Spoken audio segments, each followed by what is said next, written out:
Bonjour à tous, la tendance est en légère hausse ce matin à la Bourse de Paris avec un CAC 40 qui passe même au-dessus des 6000 points dès l'ouverture. Les investisseurs qui saluent tout d'abord l'adoption du plan de relance aux États-Unis hier soir.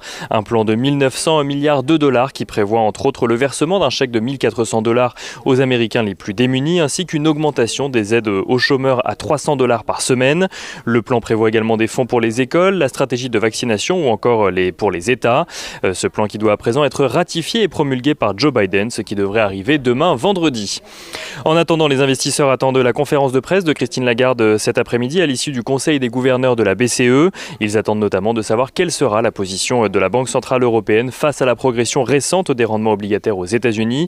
Le taux à 10 ans se détend d'ailleurs ce matin, il revient à 1,51%, tandis que le taux à 30 ans revient à 2,24%. On notera d'ailleurs en Europe que l'OAT à 10 ans est aux alentours de moins 0,08% en France, tandis qu'en Allemagne, le Bund est à 10 ans, le Bund à 10 ans est lui à moins 0,33%, traduisant là aussi une légère accalmie.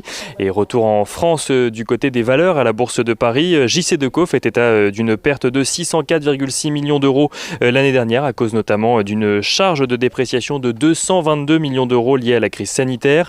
L'entreprise qui prévoit un recul de son chiffre d'affaires de près de 40% pour le premier trimestre 2021 exclut de verser un dividende au titre de l'exercice 2020.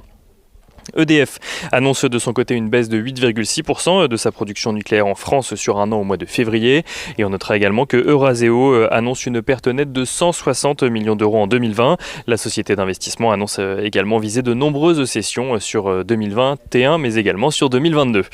On finit ce point de la matinée avec un tour du côté des matières premières. Le pétrole qui ce matin est au-dessus des 68 dollars tandis que l'once d'or est elle juste au-dessus des 1700 dollars et sur le marché d'échange l'euro-dollar se situe juste en dessous des 1,1950 $ pour 1 euro.